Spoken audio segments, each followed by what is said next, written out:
सत्य सनातन धर्म की जय। आदरणीय प्रेमी सज्जनों, माता बहनों, बुजुर्ग एवं बच्चों, आज हम जिस विषय में बात कर रहे हैं वो है ध्यान और भजन। भगवान का ध्यान कैसे किया जाए, भगवान का भजन कैसे किया जाए, जिसके लिए हमारा मानव सुनने का चोला मिला है, ये केवल से केवल भगवान के भजन और ध्यान के लिए मिला है। ये मानस योनि में हम कर्म भी कर सकते हैं और भोग भी सकते हैं। बाकी योनियाँ केवल भोग योनियाँ हैं, वो भगवान का भजन नहीं कर सकती है। ये मानस योनि पर ही परमपिता परमात्मा की कृपा है कि वो भगवान का भजन ध्यान कर सकता है। इसीलिए परमपिता परमात्मा ने हमको एक मौका दिया है, इस योनि में जा कर के आप मेरा भजन और ध्यान करें। क्योंकि जब हम माँ के गर्भ से पैदा हुए थे, हमने भगवान से एक वचन किया था कि प्रभु, मैं संसार में आ करके तेरा ध्यान और भजन करूँगा। लेकिन इस कलाकाल के, इस कलयुग में चकाचौंध में हम फंस करके उस भगवान से जो हमने वादा किया था वो हम भूल गए। इसीलिए आज हम थोड़े से समय के लिए इस पर थोड़ी सी चर्चा करना चाहते हैं। उम्मीद है आप लोग ध्यानपूर्वक सुनेंगे और कमेंट्स भी करेंगे, लाइक भी करेंगे और शेयर भी करेंगे। वास्तव में सज्जनों, भजन का अर्थ होता है बा से भीतर, जा से जाप, ना से निरंतर। जो भीतर में जाप हो रहा है और निरंतर हो रहा है उसको भजन कहते हैं। हमें विचार करना पड़ेगा वो भीतर का जाप क्या है, वो निरंतर कैसे हो रहा है और उसको हम कैसे समझें। इसीलिए उस भजन को जानने के लिए हमें भीतर में जाना पड़ेगा, ना कि बाहर भटकना पड़ेगा। और जब हम भजन करेंगे, ध्यान करेंगे तो हम परमात्मा से जुड़ेंगे, और जब हम परमात्मा से जुड़ेंगे वो योग बन जाएगा। और योग का मतलब होता है कि आत्मा को परमात्मा के साथ जोड़ना, इसको योग कहा जाता है। और जब हम योग करेंगे, आत्मा को परमात्मा के साथ जोड़ेंगे, हम योगी बन जाते हैं। सज्जनों, उस योगी के लिए कहा कि योगी उचित सततम आत्मना रहसि स्थिता, एकाकी यत चित आत्मना निराशी परिग्रह। भगवान कहते हैं अर्जुन, योगी को चाहिए, योगी उचित उसको चाहिए कि वो सततम आत्मना रहसि स्थिता, वो हमेशा उस आत्मा को परमात्मा के साथ जोड़े और हमेशा स्थित रहे। वास्तव में सज्जनों, ये शरीर भगवान का भजन नहीं करता, एक माध्यम है, लेकिन आत्मा ही परम पिता परमात्मा का भजन करती है। हम भोजन खाते हैं तो ये शरीर स्वस्थ रहता है, भोजन शरीर के लिए है, और भजन जो है वो आत्मा के लिए है। जब हम आत्मा से परमात्मा को जोड़ेंगे, उसका भजन करेंगे, तो आत्मा हमारी बलवान होगी, आत्मा हमारी परमात्मा से मिलने का प्रयास करेगी, और जब हम परमात्मा से हमारा मिलन होगा वो एक योग बन जाएगा। इसीलिए योगी को चाहिए कि वो हमेशा अपनी आत्मा को परमात्मा के साथ जोड़े और परमात्मा का भजन करें, स्थित हो करके उसका भजन करें। एकाकी यतचित आत्मना रैसी स्थिता नराजी परिग्रह। तो कहते हैं एकाकी यतचित आत्मना, एकांत में बैठ करके उस आत्मा को परमात्मा के साथ जोड़े और नराजी परिग्रह।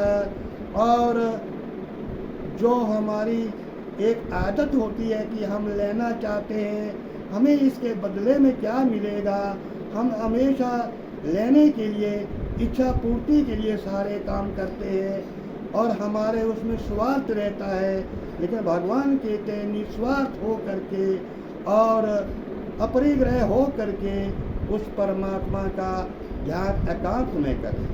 इसीलिए हम आप लोग सुनते हैं, पढ़ते हैं, देखते हैं, बड़े बड़े ऋषि महर्षि लोग एकांत में जा करके या कहीं नदी नाले के किनारे जाते थे या कहीं पहाड़ों के ऊपर जहाँ वातावरण शुद्ध होता था और जहाँ बाहर का शोर नहीं होता था, वहाँ जा करके अपने आत्मा को परमात्मा के साथ जोड़ते थे, भजन करते थे। या हम देखते हैं अपने घरों में हम एक पूजा रूम बना जाते हैं और एक शुद्ध वो पूजा रूम बना करके और जिसमें हम समझते हैं कि यहाँ मैं बैठ करके भगवान की भजन करूँगा, भगवान का चिंतन करूँगा। उस एकांत में अपने घर में भी एक पूजा रूम बना करके हम वहाँ बैठ करके एकांत में भजन कर सकते हैं। लेकिन इसके लिए उस पूजा रूम में वो जो मंदिर हमने बनाया अपने घर में, जिसको हम मंदिर कहें, पूजा रूम कहें, और वहाँ ना हम शयन करें ना हम कोई भोजन करें, उसको पवित्र रखें, वहाँ ना हम भोजन करें और ना किसी को करने दें और ना हम शयन करें, तो ऐसा हमारा पवित्र स्थान हो। हम मंदिर में जा करके भजन कर सकते हैं, वो भी एक पवित्र स्थान होता है। और जब हम ऐसा करेंगे हमारा धीरे धीरे धीरे धीरे चित्त आत्मा से परमात्मा में जुड़ेगा और हम बहुत बड़े आनंद को प्राप्त होंगे।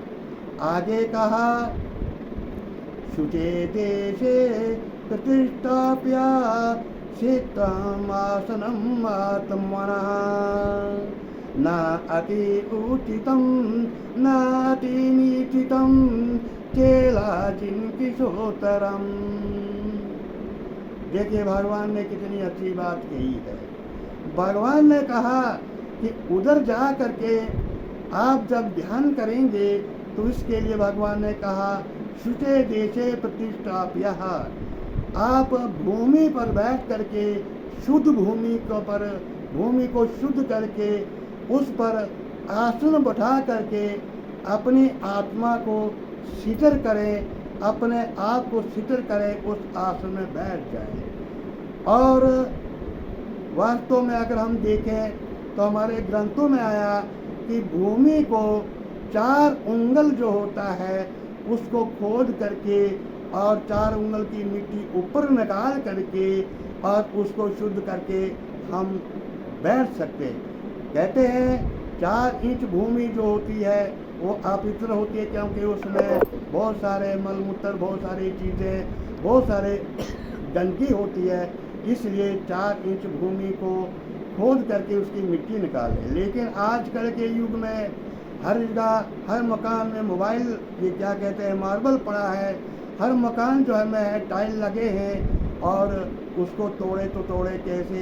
इसलिए अगर कच्चा मकान हो और उसको 4 इंच की मिट्टी, 4 उंगली की मिट्टी निकाल करके और उसको शुद्ध किया जाए, बहुत अच्छा माना जाता है। और कहा कि उस पर आप मृगशाला बैठा करके और कुशा बैठा करके, कुशा के ऊपर मृगशाला और उसके ऊपर रेशमी कपड़ा या ऊनी कपड़ा का आसन बना करके आप उस पर बैठ करके ध्यान करें। मृग की शाला जो है तो मृग को मार करके नहीं लाना है। यदि कहीं मृग की शाला हमें मरे हुए मृग की जंगल मिल जाए, उसको ला करके साफ करके हम उसको बिछा सकते हैं और उसके नीचे कुशा बिछा सकते हैं, उसके ऊपर रेशमी या ऊनी वस्त्र बिछा सकते हैं। क्यों कि मृगशाला हम बिछाएंगे, उसके बाल थोड़े सख्त होते हैं, वो हमारे चुभेंगे और हमारे ध्यान भजन में बाधा पड़ जाएगी। और इसीलिए ऊनी वस्त्र रेशमी वस्त्र पवित्र होते हैं और इनको ऊपर से बिछा करके हम आसानी से उस पर बैठ सकते हैं। कहा न अति ऊंचितम न अति नीचितम, और वो ज़्यादा ऊंचा भी ना हो और ज़्यादा नीचा भी ना हो। नीचा रहेगा तो वहाँ पर कीड़े मकोड़े चढ़ने का खतरा रहता है और वो हमें पूजा में, भगवान के भजन में विघ्न डालेंगे। और अगर अति ऊंचा हो गया तो हमें कभी वहाँ से गिर भी सकते हैं। थोड़ी अगर भजन ध्यान में हमें झपकी लग गई तो वो हमें नीचे गिर सकते हैं और नीचे गिरने से चोट भी आ सकती है। इसीलिए कहा जो जितने नीचे से गिरता है उसको उतनी कम चोट आती है, जो इतने ऊपर से गिरता है उसको भारी चोट आती है।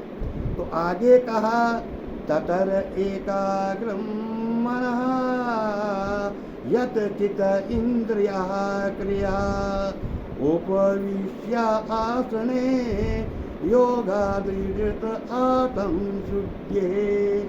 तो इसलिए आगे कहा उपविश्य आसने, उस आसन पर बैठ करके यथचित इंद्रिया क्रिया, अपनी इंद्रियों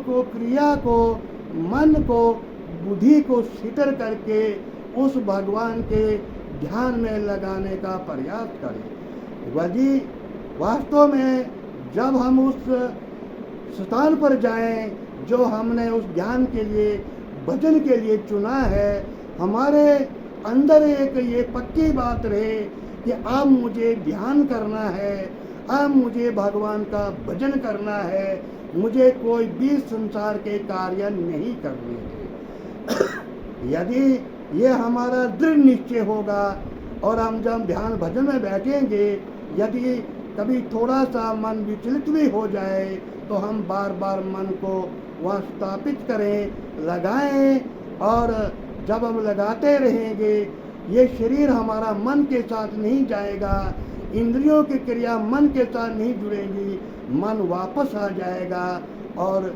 मन शीतल हो जाएगा।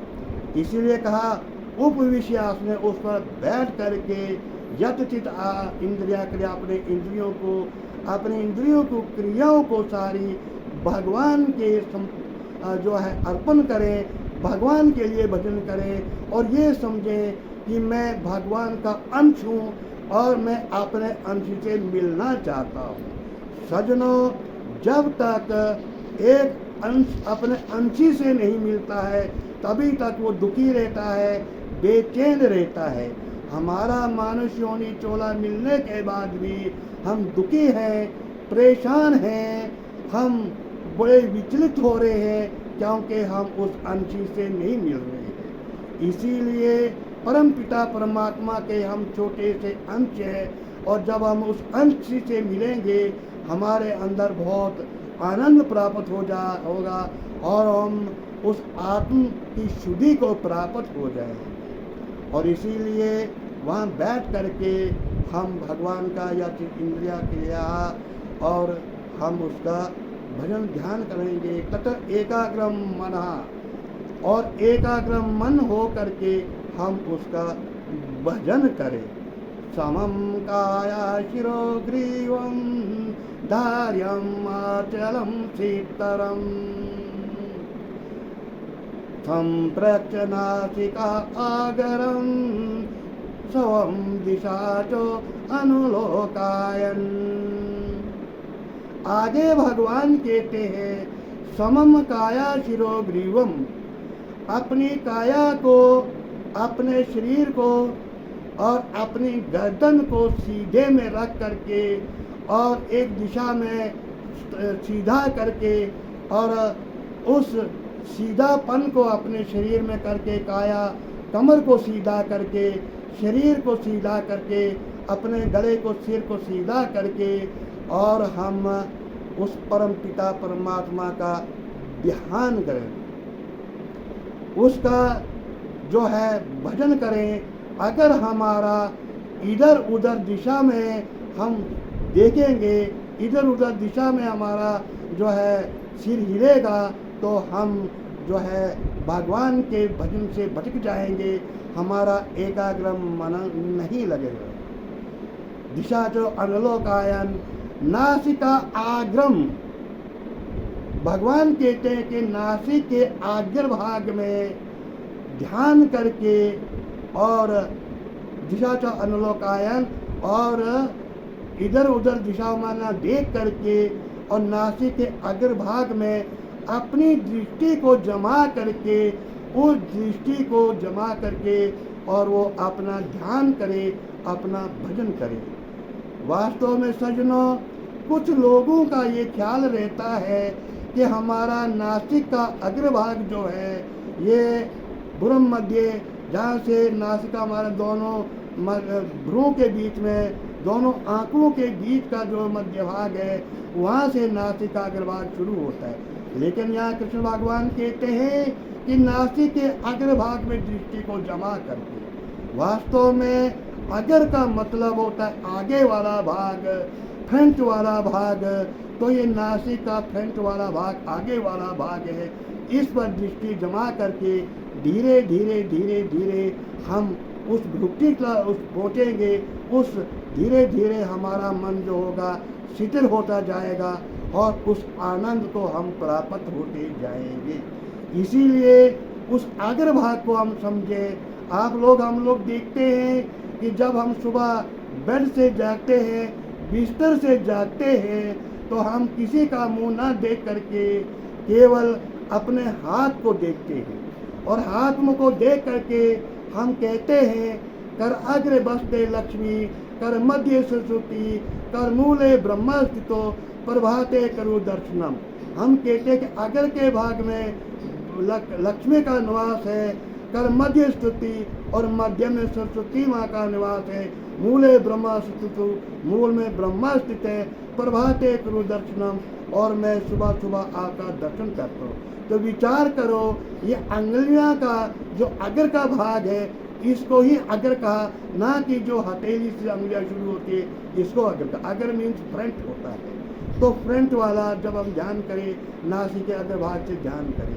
ये भुक्ति वाली जो बात होती है, तो आगे जब हम दूसरा वीडियो बनाएंगे कभी, तो ये भुक्ति वाली बात भी हम कहेंगे कि भुक्ति में कैसे ध्यान करना चाहिए, भुक्ति से कैसे ध्यान शुरू होता है, इस पर भी हम विचार से बात करेंगे। सज्जनों, आज हम ये मेरा दूसरा वीडियो हम लोग आप लोगों के लिए बना रहे हैं, और वीडियो बनाने का हमारा एक ही मकसद है कि भगवान कृष्ण अर्जुन को कहते हैं कि जो मेरे नाम का गुणगान करता है, मेरे धाम का गुणगान करता है, मेरी लीलाओं का गुणगान करता है, और जो है अर्जुन मेरे और तेरे संवाद को पढ़ता है और जो दूसरों तक भी सुनाता है, उसको पहुंचाता है, वो मुझे प्राणों से अधिक प्यारा है। तो इसीलिए मैं भी चाहता हूँ उस परम पिता परमात्मा से प्रेम पैदा हो, और जो भगवान ने, श्री कृष्ण भगवान ने गीता, श्रीमद् भगवद गीता के माध्यम से अर्जुन से जो बातें कही हैं, वो बातें हम भी आप और आपके लोगों के साथ, आपके साथ माता बहनों बुजुर्ग और बच्चों के साथ साझा करें। मुझे भी आनंद आएगा, आपको भी आनंद आएगा इसको साझा करने में। इसीलिए हम आपसे विनती करते हैं कि हम ये छोटे छोटे वीडियो बना रहे हैं, क्योंकि मुझे किसी ने कहा कि ज़्यादा लंबा वीडियो नहीं बनाना, क्योंकि लोग बोर हो जाते हैं और लंबा वीडियो नहीं देखते हैं। इसीलिए मैंने भी सोचा एक एक दो दो श्लोक का थोड़ा संक्षेप में बता करके आप लोगों के सामने और मैं अपनी वाणी रखूं, जिससे कि आनंदित हो जाए। इसीलिए सज्जनों, ये एक नशा है, भगवान की भक्ति का भी एक नशा है। इसीलिए हम उस नशे को रह करके उसको आपके सामने प्रकट करते हैं। सज्जनों, आप लोग जानते हैं हमारे ग्रंथ जो है श्रीमद् भगवत गीता, श्रीमद् भगवत पुराण है, और इनमें श्री लगा है और मद लगा है। श्री का मतलब होता है लक्ष्मी, श्री का मतलब होता है राधा रानी, श्री का मतलब होता है माता सीता, और मद का मतलब होता है एक किस्म का नशा। जब हमें इस श्रीमद् भगवत गीता का पढ़ने से, इसको सुनने से नशा लग जाएगा, हम भी ये चाहेंगे कि जिस नशे का मुझे आनंद प्राप्त हो रहा है, इस नशे का आपको भी आनंद प्राप्त हो। बाकी के नशे तो हमें ज़मीन पर गिरा देंगे, बाकी के नशे हमें गलियों में गिरा देंगे, बाकियों के नशे से तो हमारी बदनामियाँ होंगी, बाकियों के नशे करने से हमारा जो होगा बहुत बड़ा नुकसान होगा। लेकिन ये भगवान की भक्ति का नशा एक ऐसा नशा है जो स्वयं भी आनंदित होता है, दूसरे को भी आनंदित करता है। इसलिए सज्जनों, मुझे कहा गया कि छोटे छोटे वीडियो बनाओ, तो कल भी हमने 10-11 मिनट का वीडियो बनाया, आज शायद कुछ थोड़ा ज़्यादा बड़ा होगा। आप लोग इसको सुने और आप लोग अपने कमेंट्स दें कि कैसे लग रहा है। अगर आपके कमेंट्स आएंगे, आपके व्यू आएंगे, आप लाइक करेंगे, आपका सब्सक्राइब चैनल को करेंगे, तो हमें भी उत्साह बढ़ेगा, हमें भी एक और शौक पैदा होगा, और हम आपके सामने और अच्छी तफसील से बातें करेंगे। हम लंबे लंबे थोड़ा वीडियो बनाएंगे जिसमें कि हम तफसील से एक एक बात का मतलब तफसील से कर सके। तो ज़्यादा ना कहते हुए मैं अपने वाणी को विश्राम दूंगा। बोलिए आनंद कंद भगवान की जय।